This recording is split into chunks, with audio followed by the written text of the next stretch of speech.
Kiểu tự đi mình vừa mệt vừa đuối hả? Nãy giờ mệt dữ lắm rồi. Quan trọng là không có người chụp hình với hướng dẫn á. Ổng chụp hình mình không biết đẹp. Lamborghini. Yeah, Lamborghini. Let's go. Let's go. Manila. You can see, ma'am, in the right side the wall. Yeah. You can see The old one. the original wall. Yeah, came the from bullet original. holes. Yeah. Or pung pung pang pang. Yeah. And they put on the walls. So that's why if you saw this kind of the walls, it means destroyed second one. But if you saw a walls have a bullet mark, Yeah. a bullet holes, Yeah. means original. Yeah. Okay? So,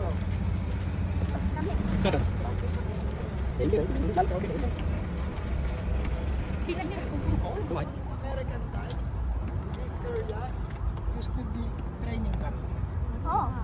They training the Filipino here to use guns. Yeah. Because before we have only spear and bow and arrow.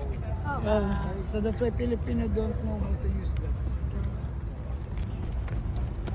Original cannon of the Spanish. This one is original. But this cart, not original. Because one cannon target outside or starting fire, Yeah. the cart will be broken because the impact. So that's why when they destroy the cart, this cannon need to push and they move another one. Yeah. Okay? Yeah. So this cannon put here to defend the city Yeah. against to the pirates, Chinese pirates. The Chinese pirates attacked Intramuros 1574. They burned the oldest church. The oldest church in the Philippines was built in 1571. But it was destroyed by the pirates. Because pirates don't like Catholic. Like they don't believe. Yeah. And they only destroyed that Catholic church. Yeah. After that, they decided to move outside. Yeah. Because this place, during Spanish time, that is a water. Yeah. On the water. Okay, we'll go upstairs. I show you the water. Careful, what you're stepping. Yeah. That is a water before.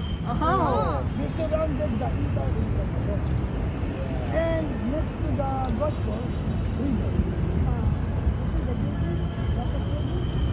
Oldest Chinatown in the world. That is Chinatown. So that is the river over there Yeah. and connected to the bay. So Intramuros in the middle. River and bay. So Intramuros easily attacked by the pirates. So that's why they put cannon every baluarte Yeah. to defend the Intramuros. Okay? So they destroyed that. American time, they changed it. All of the water pull out. Yeah. You know why? Put the cyanide. No. They pull out all of the water because during American time, they discover sickness, malaria and mosquito. You know mosquito? Yeah. So that time, no cure. Because malaria, water. Okay? And then now, golf course. Sports for rich people. Okay, pull up. Okay. Very good. What is your dream? Vet. No. Oh, careful. I think you became a celebrity. Very handsome. Thank you. South University operate #1 engineering school. Yeah. Mechanical engineering, civil engineering, also computer engineering. But before that building, church. Destroy second one. You know why?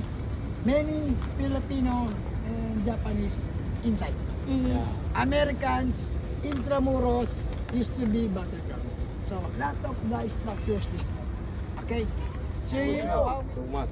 Intramuros only 64 hectares, 5 kilometers. You know why they decided to build 7 churches? They have a rules inside. Every 300 meters must be a church. Okay? Because that is the way to spread Catholicism or Christianism to the Philippines. So that building, as you can see, that is Manila High School, right? At the back of the high school, church. Right? Next is church. So that building, the tower, Yeah. next to that building, also church. Oh. 7 churches. You know how many universities? How many? 8 universities. Mỗi nơi này là có một trường học của Nhật. You know who bring education to the Filipino? Americans. That's why Filipino good in English. Spanish brought Catholicism to the Filipino. Yeah. American brought education to Filipino. You know Japanese what brought in the Philippines? Traffic. You know why? You know why? They brought Toyota, Mitsubishi. Traffic. Oh, picture. And before one stood on this side is a church. Yeah. This is the Church of San Francisco Church. I see. 70 church. Yes, because we have before they have 7 church here inside to Intramuros. Yeah. This one is one of the 7 church here inside, Yeah. but destroyed in 1945. Yeah.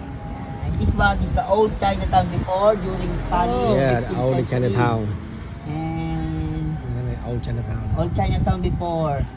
And now the Chinatown now removed outside to Intramuros, then located in Binondo. Yeah. And during 1945, it used to be also a prison cell. Prison. Prison, yes. So many Filipino detaining here inside during Second World War. Yeah. And this one another university here, LPU, Lyceum of the Philippines University. And before, one stood on this side is Yeah. first hospital here inside to Intramuros and also in Manila. This is the hospital de San Juan de Dios. Yeah.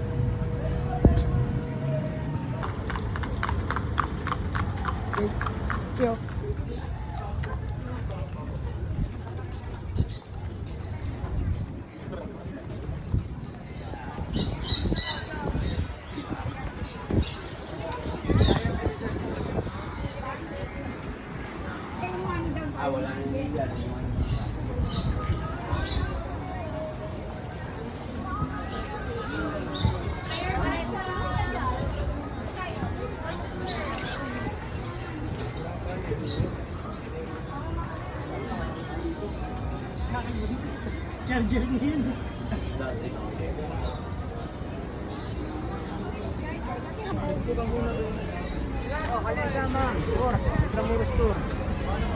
we are now arriving at the oldest stone church in the Philippines. Yeah. This church was built 1571. So this is the only structures not destroyed during Second World War.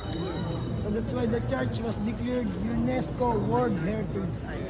Ah. The church was built around 1571 by the Chinese and Filipino. So this part was built by Filipino and this part was built by Chinese. As you can see, it's look like Chinese.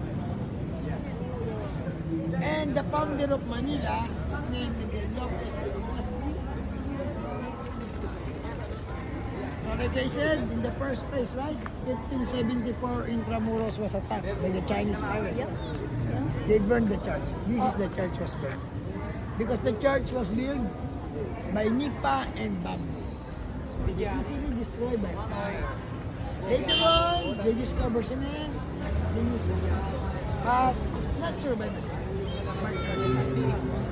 So the original structure of the church, they have a 2-tower bell.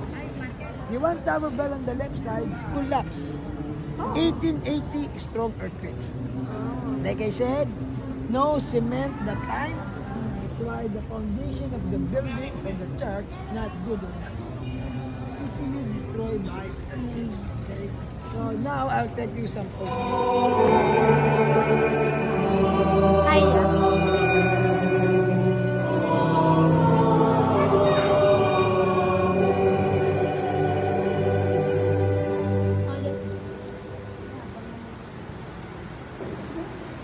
We dare to call the creative designer of the universe as our Father, because we were taught to do so by Jesus. The bell tower was there. The bell. Bell of the most sweet name of Jesus.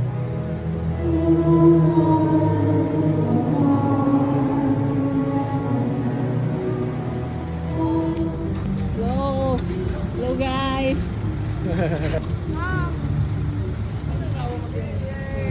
can visit Manila Cathedral.